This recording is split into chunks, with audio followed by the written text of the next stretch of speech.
YouTube, welcome back to Overlord Alex Gaming. I wanted to provide an updated endgame guide, a one-size-fits-all kind of build with the different equipment loadouts you could use to progress in your endgame journeys, clearing high-level overland content in this video.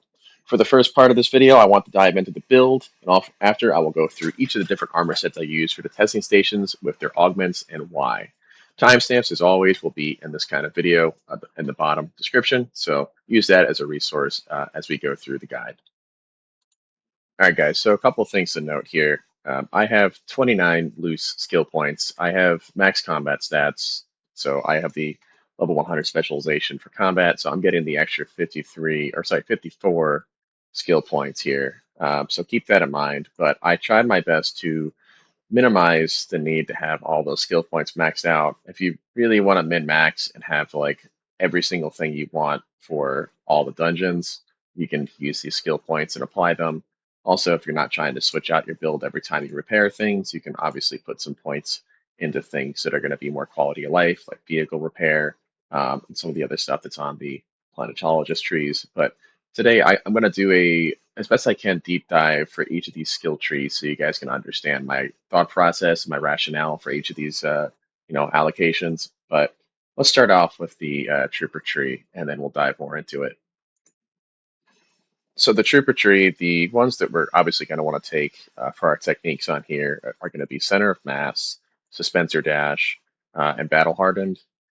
These are the three that are the core foundation for trooper that we're going to be using across a lot of our dungeons. Now, battle hardened we're going to be using in combination with the tractor field on the boss a lot of the times, as well as explosive grenade, so we can spam our attack. We're going to get more into that later in the video as far as the rotations and everything. But as far as why I chose energy capsule over here, why I chose scattergun damage, I'm going to be primarily using a scattergun as my ranged switch when I'm not using a longsword for this build. Now, if you plan on using a heavy gun or a rifle, obviously you want to put more points into there. But in my case, the scattergun is just, it dominates everything. You want to be using this, gun. So we'll go into which gun to use, whether perforator or shell burster later in the video. But we're putting our passive points into range damage over here. We're putting a point in the sugar wire. You can put 3 if you want to have more mobility, but it's completely unnecessary. But that's it for the Trooper Tree, guys. Everything else right now, unfortunately, really is off-brand. I mean, Assault Seeker's not really going to provide us a lot of value. Collapse Grenade's really only useful for PvP, and it can be used for the old quarry to group up the ads, but it's not really necessary if you're just running a melee build. Death from Above, I mean, that's a whole different build if you want to use a Spencer with a triple shot compared to using a shotgun. You can use a shotgun of Death from Above, but I just find it too cumbersome on a controller. So I stick to using it on the ground, and I use other abilities. So just keep that in mind. Moving on to Mentat. Now you're going to see it's pretty barren over here. I just put points into range damage and Garment Keeper. You could put points into Assassin Shot over here if you wanted to. If you see yourself using a shotgun on some of the ads instead of a sword when you shoot them in the back. Um, Other than that, I mean, there is some switch arounds if you're focused on more of a melee build, like Source of Power, to put that down for the Radiation boss that I went over in other videos. But I'm trying to make this be a jack of all trades and a master of none, so it's not as hyper specialized as some of the other build videos that I put out so far. But that's it for the Mentat tree. Moving on to our Planetologist tree, my beloved Planetologist tree. You know, we put so many points in here. We have points into Overcharge and rerouting. This is going to give us that extra regen and that extra little bit of power. Now, if you were going to go full on melee and you wanted to have that extra bit of shield, then you put points into conservation of energy. You can put this there if you're using a ranged build and your shield's up and down during the encounters as well. But I don't find it that useful when I'm running ranged hybrid, so I don't put points into there right now. So quality of life, as always, if you want to put points into there, as I mentioned before. So, but let's move on to the Bene Gesserit trees. We're putting points into manipulate instability, blade damage, weirding step, compel, voice training. These are all required skills. This is our typical setup as far as our abilities right now and how the game is played out as far as the meta. Um, we also have our passives and vitality. We put a point into sun tolerance to get a point up to poison tolerance. self-healing, we have 3 points into. I only put 1 point into recovery. This is optional, guys. If you wanted to have a little more on recovery, if you see yourself getting low and you're sweating it out where you can't get a heal off on a bosses like the fire boss, this could be pretty helpful. So, but like I said, I'm keeping this very generic as far as the build itself, where I can fit into every dungeon without being hyper specialized. So that's why I only put 1 point into there. Um, Moving on to our Blade Master trees. This is where, of course, we want to have 3 points into knee charge. If we're running melee for Old Quarry or even Poison, we're putting points into Inspiration. Now, optionally, if we're going to go hyper focus into melee, we can put points into Pressing Strike, as well as put points into Precise Parry for that extra damage on both the Poison and Darkness Lab if we're running melee on them. It's really helpful if we have both of those. Pressing Strike is also helpful if you're running melee on any of the bosses for that matter, if you're using a Blade Master ability such as Knee Charge during the fight. So just keep that in mind. Um, we put points into confidence over here in case our shield goes down and we're running melee, especially on the lightning lab. Let's say NPCs are beaming us, we're helping our friends, and we have nowhere to go. We can take a couple extra hits if we have confidence and we're power attacking something. So it can be helpful and a get out of jail free card. We're putting points into long blade damage for that extra 15%. Now, if you're running short blades like the dual blades, obviously don't put points into there and put that into the short blades that were on the other tree on the Bene Gesserit path over here. So that's always helpful. Next, I want to circle back to the abilities and techniques and what we use in different circumstances. Now that we have everything allocated, let's go right into it. So as our driver for killing all the ad rooms, each of the lockout rooms, Old Quarry, Poison Lab, Fire, etc., we use our Power 3. We're using Knee Charge, we're using Weirding Step, we're using Compel. Now, if you're into clearing dungeons with a group, you might get more value out of Cripple Strike, as that has an AoE sweep. They can hit multiple opponents and stagger all of them, slow them down, gives you a little more time to breathe. I like this as a great tool if I'm helping 2 or 3 other people in a lab and there's just a lot more NPCs.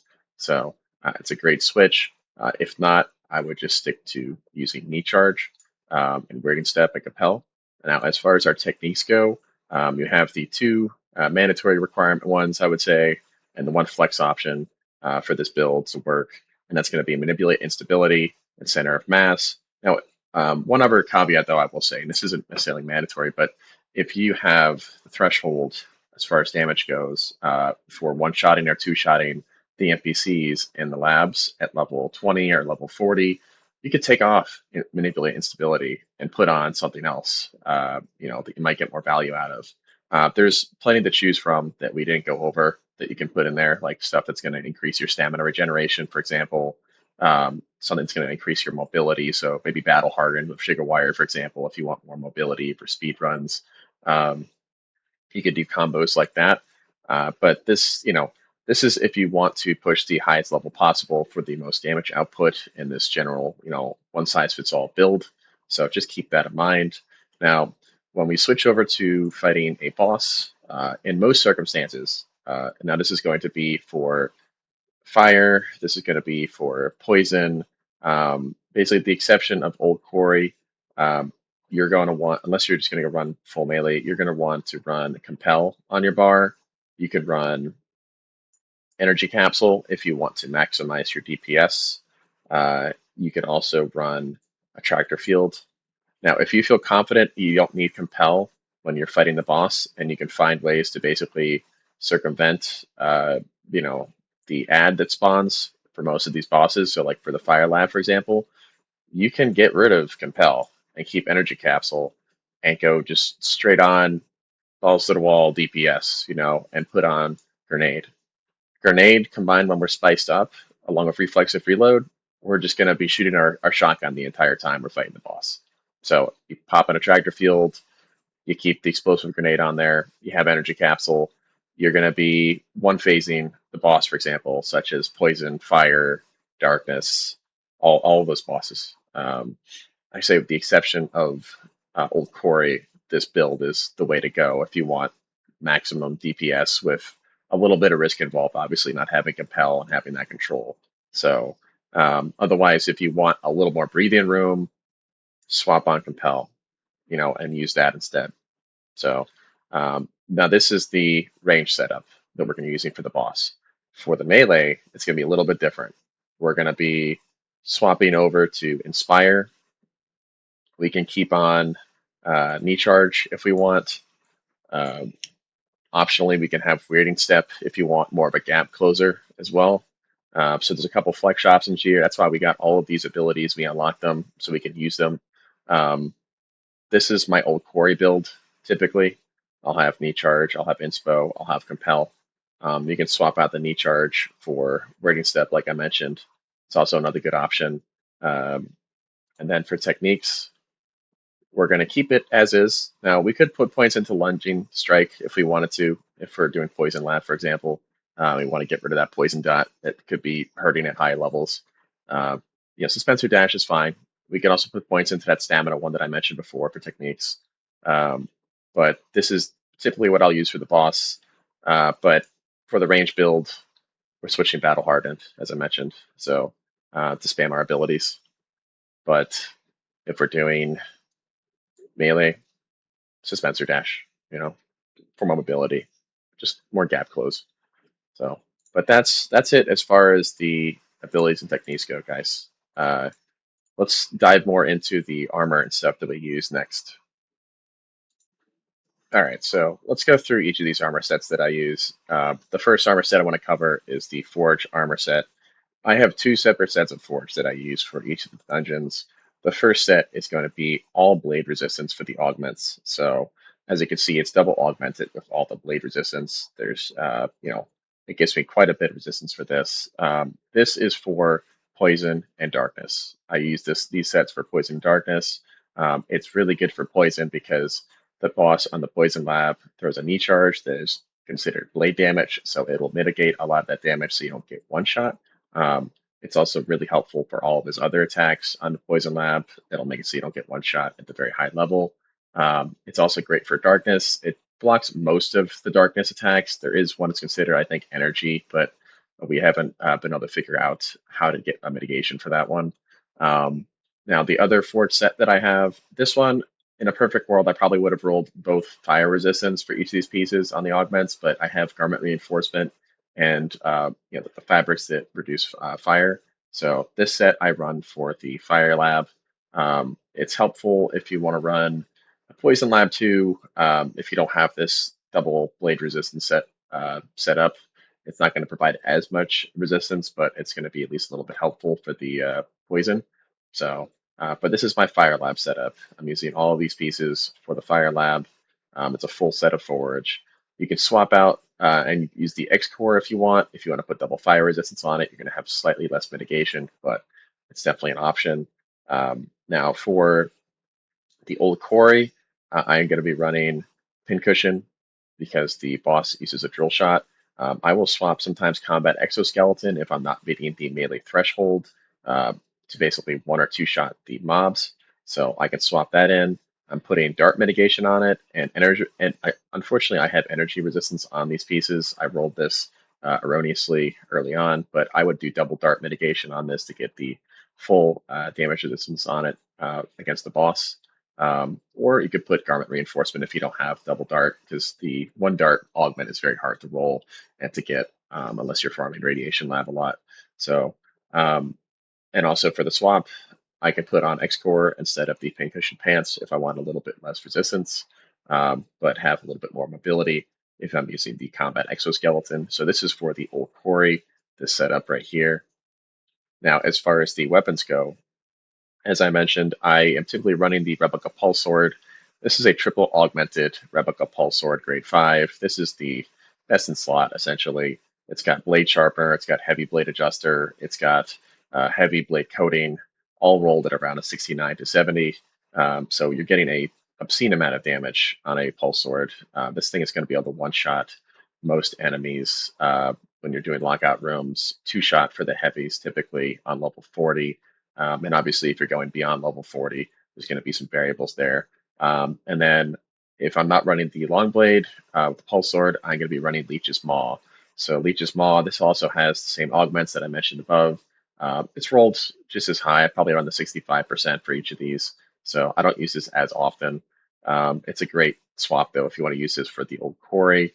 And then, like I said, pulse sword I'm using for all the labs, basically all the logout rooms. So um, now, as far as shotguns go, we have the shell burster over here. You can use this as a switch instead of the perforator. I currently have the shotgun rampage mod, faster fire rate, and also I have a heavy caliber on it. They're all rolled to be about 60% damage for the two damage ones, and for the capacity one, I think I got a decent roll on it. So I don't know if it was like about 100% or close to it, um, but it's pretty good. I like it. Having this setup is a lot easier to farm compared to trying to farm Radiation Lab for the really low chance augment to just get the extra capacity expansion for the shotgun. I like running faster fire rate on it. It just feels like it has more oomph, and also it just lets you get more shot off before the boss will, do other abilities on you. So I like it. Um, Ancient Way. I am currently running a double shot Ancient Way. Now, if you're lucky, or one of the lucky ones that we're using ways to re-roll your augments, or just manage to get a lot of the same capacity expanders at grade 5 and roll them, then you could probably get one of these. I have heavy caliber on it, a 50% capacity expander to get 2 shots on it, and the heavy payload on it as well to get the damage up to a little over 5k per shot. This thing is a beast when it comes to taking out people in PvP, but it's also really good against taking out clusters of enemies in labs, especially the old quarry. So have one of these on your loadout if you want to do labs like that and quickly clear them. It's also good for darkness in the lockout rooms. Um, Now, if I'm going to be more of a ranged build without the shotgun, I would use a Regis triple shot repeater. Now, if you get lucky, you can get a grade 5 capacity expander on it. There's one that's specifically made for it that actually will give it a ton more, ammo. As you can see, this one is giving me 31. I'm using heavy caliber, and I'm using a 12 spit dart amplifier. It's giving me another 65% damage, so it's a respectable weapon. For clearing things and just for messing around, I have a penetrator over here. It's got a capacity expander on it. It's got heavy caliber and another damage augment, so it's pretty good.